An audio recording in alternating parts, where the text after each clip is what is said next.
New Zealand दौरे के ऊपर पाकिस्तान का यंग टैलेंट इस बुरे तरीके से एक्सपोज हो गया। हालांकि दावे बड़े किए गए थे इनको ले जाने से पहले कि जी ये यंग टैलेंट डोमेस्टिक में बड़ी अच्छी परफॉर्मेंस दे के है, तो इनको न्यूजीलैंड दौरे के ऊपर हम पूरा चांस देंगे और वहाँ पे ये बड़ी अच्छी परफॉर्मेंस है। लेकिन आप पाकिस्तान की ओपनिंग जोड़ी उठा के देख लें या मिडल ऑर्डर में जितने भी नए जो यंग टैलेंट आजमाए गए सभी इसके सभी नाकाम साबित हुए। पाकिस्तान की जो ओपनिंग जोड़ी हसन नवाज हो गए और मोहम्मद हारिस, उनको 5 के 5 T20 मैचेस में मौका दिया गया, लेकिन उनकी परफॉर्मेंस क्या है। मोहम्मद हारिस जो कि पिछले काफ़ी 3-4 साल से खैर यंग टैलेंट बच्चा तो खैर उसको भी नहीं कहा जा सकता, तकरीबन 3-4 साल से वो पाकिस्तान की जानिब से क्रिकेट खेल रहा है, लेकिन उसको 5 के 5 T20 मैचेस में मौका दिया गया। लेकिन उसकी परफॉर्मेंस क्या है, पहले मैच में वो 0 के ऊपर आउट हो गए, दूसरा जो मैच था उसमें 11 रन के ऊपर आउट हो गए, तीसरा मैच जो कि वहाँ T20 मैच था जो कि पाकिस्तान टीम जीतने में कामयाब होगी तो उसमें उन्होंने 41 रन के बनाए। फिर उसके बाद जो चौथा T20 मैच था उसमें वो 2 रन बना के आउट हो गए और पांचवा जो आखिरी T20 मैच था उसमें वो 11 रन बना के आउट हो गए। यही यानी कि उनकी टोटल परफॉर्मेंस है, यानी कि 5 T20 मैच तो आप उठा के देख लें कि उन्होंने तकरीबन 60 के करीब रन बनाए।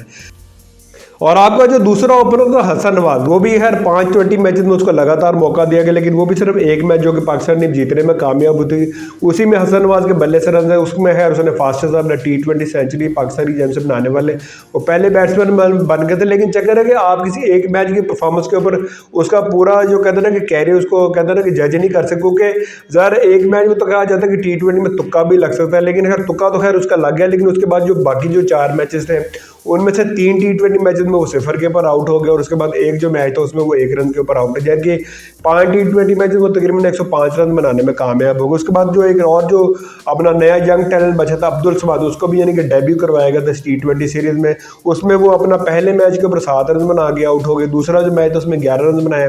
तीसरे मैच में हो रहा उनकी बारी नहीं। फिर उसके बाद जो चौथा मैच था जिसमें उन्होंने सबसे ज़्यादा रन बनाए 44 रन बनाए, फिर उसके बाद आखिरी जो T20 मैच था उसमें वो 4 रन बनाने में कामयाब हो गए। यानी कि कुल आप देख लें कि उनको 5 मैचेस में लगातार मौका दिया और 5 मैचेस में उनके तकरीबन 65 के करीब उनके रन है।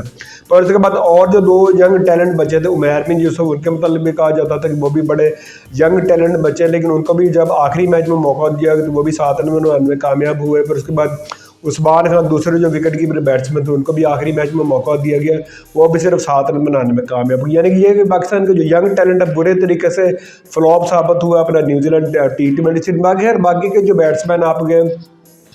इरफानुल्लाह खान न्याजी हो गए, अपना शदाब खान हो गए, खुशदिल शाह हो गए, सिर्फ एक सलमान अली की परफॉर्मेंस है कि उसने यानी कि लगातार रन किए पूरी सीरीज़ में, लेकिन बाकी जितने भी पाकिस्तान के जो बैट्समैन है सारे यानी कि पूरी सीरीज़ में नाकाम साबित हुए। और ज़ाहिर अब जो सीरीज़ की जो सूरत हाल नजर आने की पाकिस्तान की जो अपना बैटिंग लाइन है वो अपना 5वें T20 मैच में लड़खड़ाती हुई नजर, क्योंकि जब तक मैं ये वीडियो रिकॉर्ड कर रहा था तकरीबन 15-16 ओवर हो चुके थे, पाकिस्तान ने तकरीबन 75-80 रन बनाए, तो लग रहा था कि वही 120 या 130 रन के ऊपर पाकिस्तान बुरी बारी से मर जाएगी। बाकी कह रहे हैं कि जो यंग टैलेंट जो बचे थे ज़ाहिर पूरी सीरीज में नाकाम साहब हुए, फिर ज़ाहिर वही बातें अब शुरू हो गई कि यार ये जो यंग टैलेंट बचे ये तो बुरे तरीके से पिट गए, लेकिन दोबारा फिर पाकिस्तान की जो T20 की टीम है उसमें बाबर और रिजवान की दोबारा वापसी करवाई जाए। बाकी खैर अब देखते हैं, ज़ाहिर न्यूजीलैंड का दौरा हमेशा पाकिस्तान की टीम के लिए मुश्किल साबित होता है, लेकिन पाकिस्तान के जो अदर जो यंग टैलेंट बचे जिसमें अपना साहबजादा फरहान हो गए, ख्वाजा नाफे हो गए,